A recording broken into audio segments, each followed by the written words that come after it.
Le deuxième TP donc est la toupie phase 40. Donc je crée un projet. Voilà. Je vais créer également un dossier que je vais appeler porte-pièce.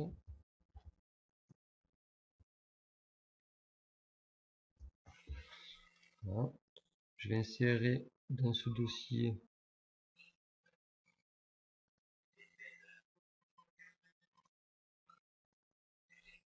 mon mandrin.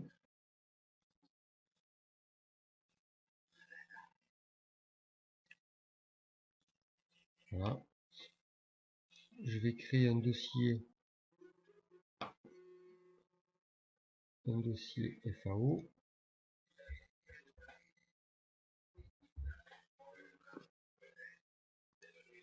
Je vais insérer dans ce dossier-là donc la pièce.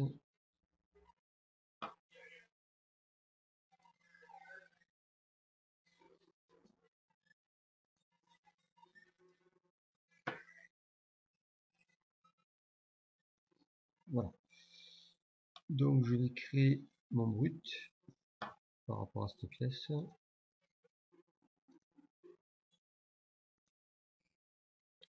Une brut cylindrique. Donc ici, sur l'axe Z plus une marge de 0, parce que ça a déjà été usiné. Et devant, on va mettre du 10 mm. Et je valide. Voilà.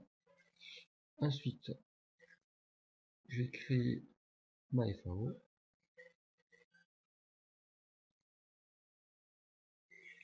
Je vais choisir ma machine.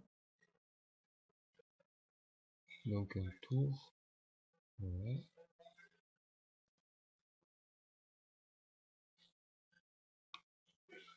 Donc je vais insérer mon mandrin.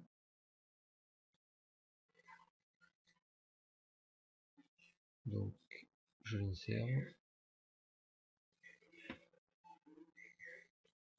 Donc je vais lui dire que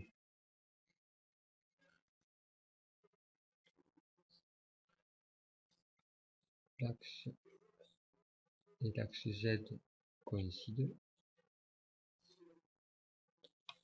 Et je vais insérer maintenant mon brut.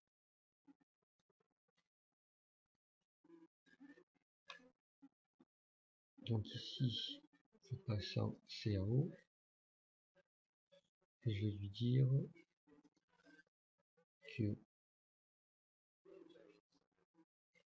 l'axe de la pièce coïncide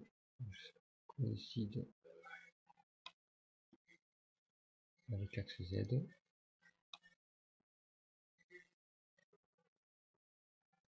Alors dans l'autre sens. Voilà. Et je vais dire que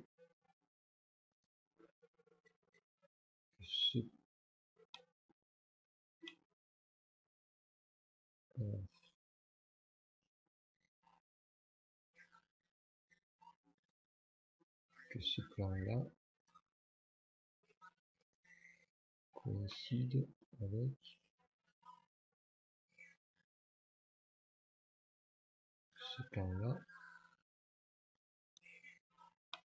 Voilà. Donc j'ai ma pièce qui est correctement placée sur le mandrin.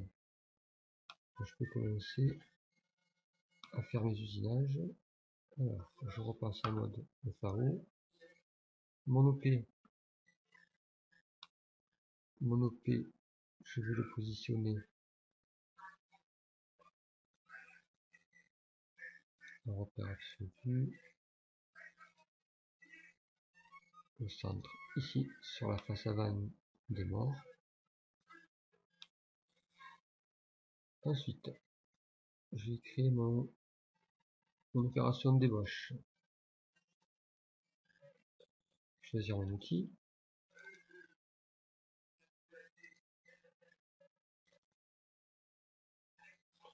Je valide. je vais mettre les conditions de coupe. Je vais limiter ma broche à 4000 tours par minute. Je vais usiner donc de la pointe à cette surface là. Donc là on s'aperçoit, bon, on va voir ça dans la simulation. Alors je prends des profondeurs de passe de 2 mm et sur l'épaisseur constante on va dire 0,2.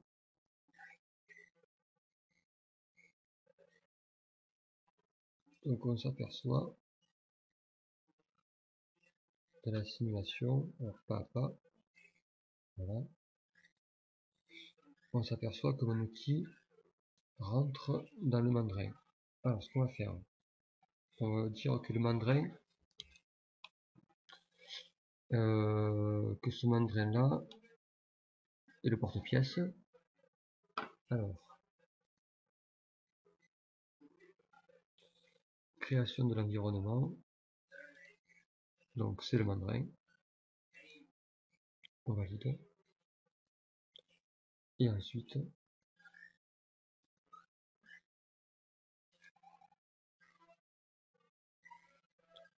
on va valider également ici.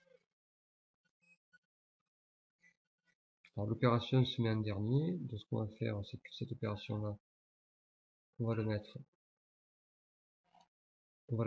au début. Donc j'actualise. Dans la simulation, on s'aperçoit que notre outil vient taper dans le mandrin. Donc ce qu'on va faire, c'est qu'on va donner une limite de la trajectoire d'outil suivant l'axe Z. Alors pour cela, on va aller sur zone usinée, on clique, on va mettre une limite suivant l'axe Z. Alors par défaut,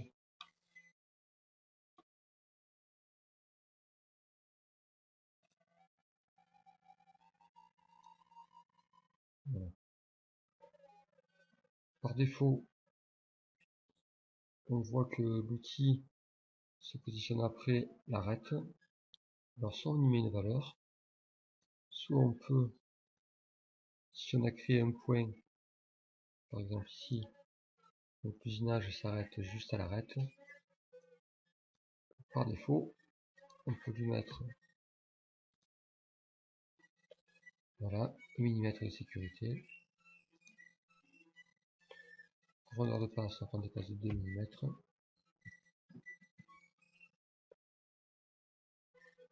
Et je valide.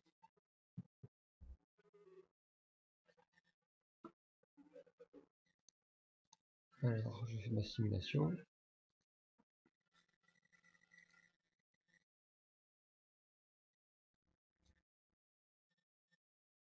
Voilà.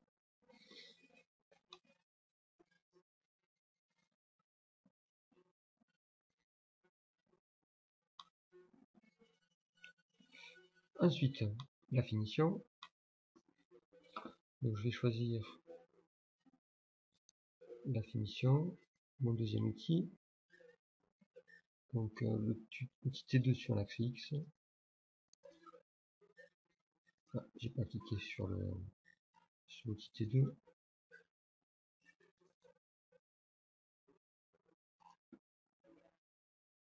Oui, c'est bon. Sur l'axe X. Qu'est-ce qui est usiné?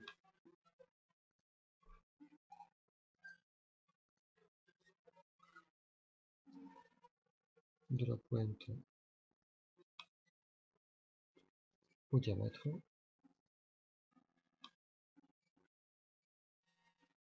Donc là, on voit que l'outil s'arrête juste à fleur de l'arête. Donc on va remédier à ça. Dans un premier temps, on va mettre des conditions de coupe.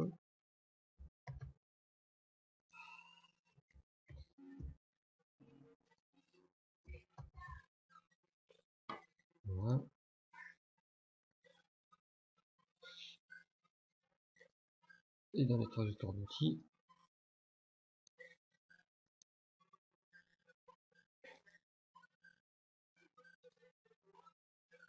je suis à l'entrée, je me suis trompé, la sortie, voilà, j'ai ces 2 mm de marge, donc on voit ici que la trajectoire via un arc de cercle. Si l'on veut modifier, on peut venir perpendiculaire ou tangentielle en lui donnant des rayons, ou angulaire, c'est comme on veut. Donc je vais prendre tangentielle, je valide,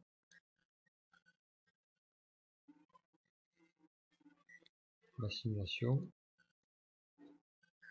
je réduis l'avance,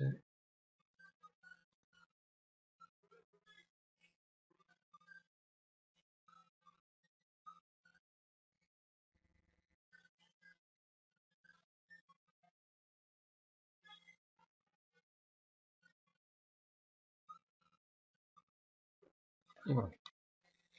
Alors pour aller un peu plus loin, je vous conseille pour tous les outils d'ébauche de mettre le bon cadran d'usinage, donc celui-ci, par défaut il est là, donc de mettre le bon cadran d'usinage. Pour les outils de finition, je vous conseille également, parce que ça je l'ai paramétré, voilà, la méthode de compensation est corrigée. Par défaut, le logiciel l'a décalé. Donc ça veut dire que la cote que vous allez avoir est décalée du rayon de plaquette. Donc ça, faut faire attention de toujours mettre corrigé.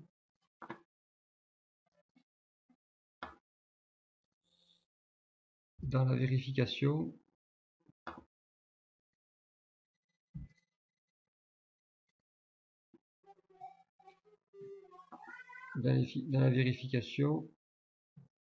si vous cliquez sur cette icône là, vous pouvez afficher les surépaisseurs ou la matière restante à enlever. Vous pouvez comparer par rapport à ce graphique. Donc ça c'est pas mal. Et ensuite,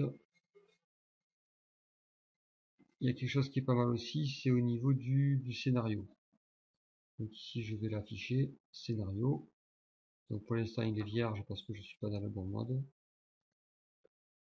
Donc ici, vous pouvez voir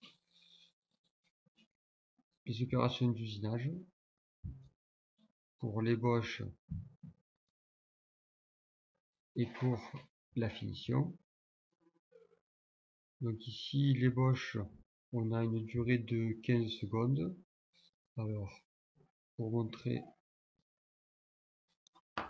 on peut agir directement sur une opération d'ébauche. Je vais essayer de prendre une avance de 0,25.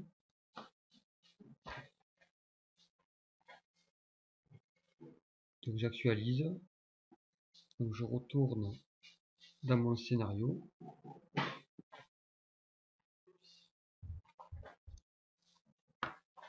Je retourne dans mon scénario.